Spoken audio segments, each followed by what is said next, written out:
We are now past a June 1st date. Everything can be divided up over 2 years. Everything is going to have a lower impact against the 2022 cap. We've saved some money. Are we still looking to add players? Are we looking to add defensive linemen? Let's talk.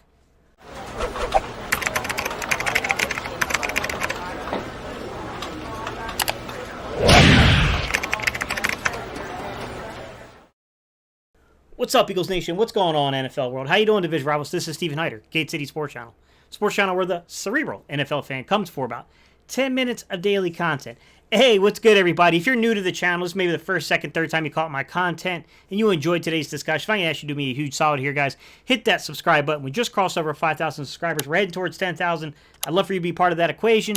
To my OG subscribers, I can ask you guys to just keep hitting that like button, keep smashing the thumbs up button, help me spike the algorithm, get this in front of new people that we can potentially convert into our own little community here. All right, y'all, today's topic. So I've been kind of scanning the news, and I've noticed a couple things pop up. Everyone kind of anticipated, post June 1st, Eagles going to have a little bit more money coming back to them.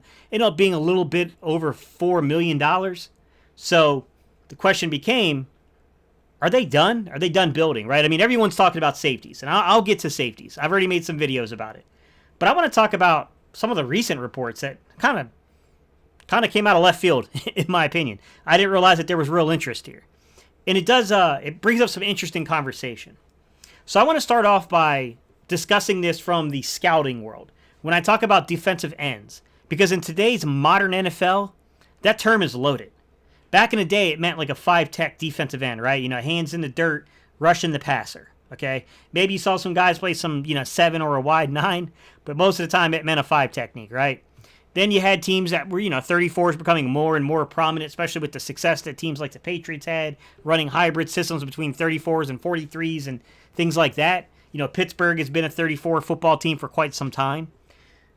You got these in-betweeners, these rush linebackers, if you will, right? Then you get these a further modern adaptation, which is like what was coming out of Mike Zimmer's system, where they were using a Sam linebacker on the ball, and they would play 50 fronts, kind of like an alteration to the old Buddy Ryan 46 defenses, right? And 54 defenses. So here we are. And two scouts chimed in on something, and I'm going to take it back to Aiden Hutchinson, right? Aiden Hutchinson, for the longest time, was viewed to be potentially the number 1 overall pick.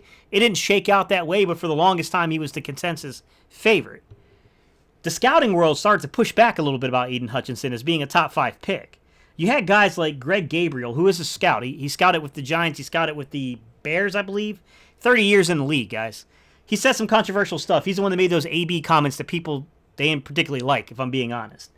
But, he talked about the fact that Aiden Hutchinson, he's a little shorter in the arm length. He's under 33 inches. When you look at true 5-tech defensive ends, the standard bearer is to be 33 inches in arm length. And the reason behind that is something that another scout kind of brought up, which is Daniel Kelly, who scouted with the Jets for a while. He's the guy that made headways when he was kind of a doubter, a detractor against Zach Wilson with the Jets, which obviously that there's some Jet fans they're not too happy with him. But nonetheless, Daniel Kelly kind of brought up that fact that, Aiden Hutchinson only has like 32 and an eighth inch arm reach, like 32 and, 0.113 or whatever it is, guys.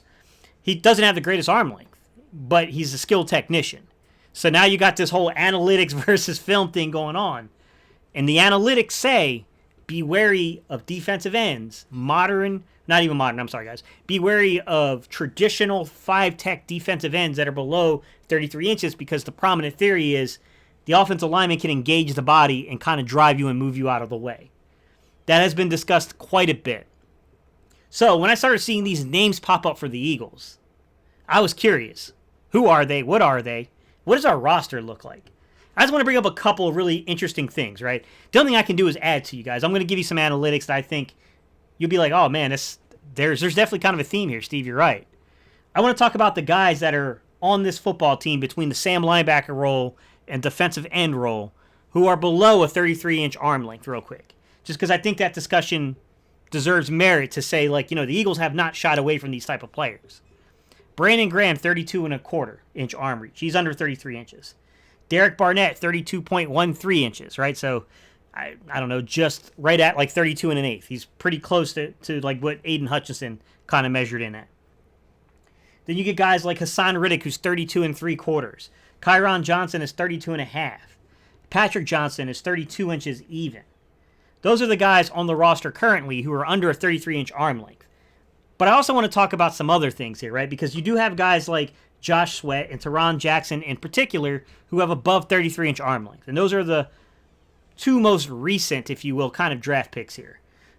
Josh Sweat back in 2018, 34.63-inch arm reach, almost 35 inches. The dude's a genetic freak. He's such a freak show in terms of being an athlete, man. Yeah, there's something about Josh Sweat, man. Josh Sweat had a 1.55 10-yard split in the 40. To say that's fast is an understatement.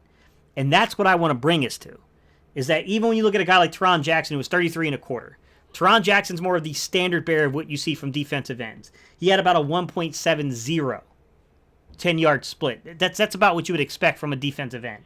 But look at guys like Brandon Graham, who has a 1.61 10-yard split. That's fast. That's really fast. Patrick Johnson has a 1.62 10-yard split. That's really, really fast. Hassan Riddick has a 1.59 10-yard split. Super fast. And then Kyron Johnson has a 1.57 10-yard split, which is also incredibly fast for defensive ends. So outside of Tyron Jackson and Derek Barnett, who were around 1.69, 1.7, which is like kind of the standard bearer, these dudes are fast. Some of them might be shorter in the arm length, but they are fast. These dudes get off the line quickly. And that's clearly a trademark here. And you see a lot of dudes that probably could play some hands in the dirt, but also could stand up as a Sam linebacker or a rush linebacker and rush the passer, depending if you're looking at this as a 30 front, like a 3-4, and a nickel, a 3-3-5, a 50 front, 5-down lineman, bringing that Sam linebacker on the line of scrimmage, or even a true 40 front, 4-3 or 4-2-5 in the nickel, to where you got 4-down linemen, right? You got guys that the one underlying thing we can say is outside of maybe a couple of players, they're fast, man. Their releases are really, really fast off the line of scrimmage. So I wanted to talk about one name I was hearing come up, and I just, judging the basis of all this, I wanted to take a look and see what I could tell from the underlying analytics. And that's Clelland Ferrell, defensive end for the Las Vegas Raiders. Former top 5 pick, I believe, guys. I believe he was a top 5 pick in the NFL draft. 34.13-inch arm length. Really long arms, right? What you would expect from a defensive end. He's got the length that you look for in terms of the reach, all that. 82.375-inch wingspan. Just for reference, just the, crazy nonsense stuff here, guys. I believe Josh Sweat was like 84 inches, his wingspan. Josh Sweat is, when I say a freak, guys, he's a freak. Clelin Ferrell would be what I would consider to be a normal, traditional 5-tech defensive end. If you bring him in here, that would indicate to me that the Eagles probably still want to run some 40 fronts. They might run some 5, kind of 50 fronts. Maybe you take a guy like Clelin Ferrell and you say, like, oh, he probably wouldn't be completely uncomfortable kind of playing in a role or in a position where he's got a Sam linebacker, another guy outside of him as a defensive end, right? That's a particular skill trait for a defensive lineman, a defensive end in particular. That's why I'm kind of favorable of taking a guy like Milton Williams and using him more as a defensive end. And Milton Williams, I don't know his exact measurements, but he was also under a 33-inch arm reach, if I'm not mistaken. So, as I look through this roster, I want to just state this outright. I don't think it's necessary to keep adding for this year. But if you can find pivotal pieces that might carry you through till the next year and the following year, if you get a young guy under contract, like, Clelin Ferrell, that you could see maybe sticking around for 2 or 3 years, and he's not very productive, but he hasn't been so far, at least. I can see it. I can understand it. I get it. It makes sense to me. The question is, what is his defense? Because you got guys like Kyron Johnson, Hassan Riddick, Josh Sweat, Patrick Johnson. Those dudes can stand up or put their hands in the dirt. They can. Then you got guys like Derek Barnett. You got guys like Brandon Graham. You got guys like Tyron Jackson, who I don't think would be, even Milton Williams, who I don't think would be uncomfortable as a traditional 5-tech defensive end, and then even having somebody lined up outside of them. So that way, you got an on-the-ball Sam linebacker, so they got to be able to play with another guy outside of them, so they can't widen their pass rush or anything like that. I think you got guys that can do that. That would indicate maybe playing a 40 front or a 50 front, 4-3 or a 4-2-5 in a nickel, or a 50 front, a 5-2 basically front, or a 5-1 if they're running some kind of formation of nickel or dime. So, what do you think, guys? What are your thoughts? What do you think about chasing guys? I mean, you got guys like Ifeadi Odenigba. I don't know how you say his name, guys. I just butchered this young man's name. I apologize. But he's a guy that, 1.66, 10-yard split. He's fast enough to stand up as a rush linebacker. He's also got enough size to play down with his hands as a 5 technique. 32.63 arm reach, so he's just under that 33-inch threshold that organizations look for. But we know the Eagles don't shy away. So Ifeadi would make some sense here. A guy that has played in the NFC East before. I believe he played with the Giants for a little while. And then he played on Cleveland's practice squad this past year. Former 7th-round pick. This is a guy that if gets beat out in camp, you ain't got to worry about. We'll have to see, guys. I don't know how they envision the defensive line right now. We'll see. We'll see as time goes on, guys. All right, y'all. I appreciate it. Leave your comments down below. Let me know what you think. I appreciate y'all's time and attention, guys. I'll see y'all on the next video.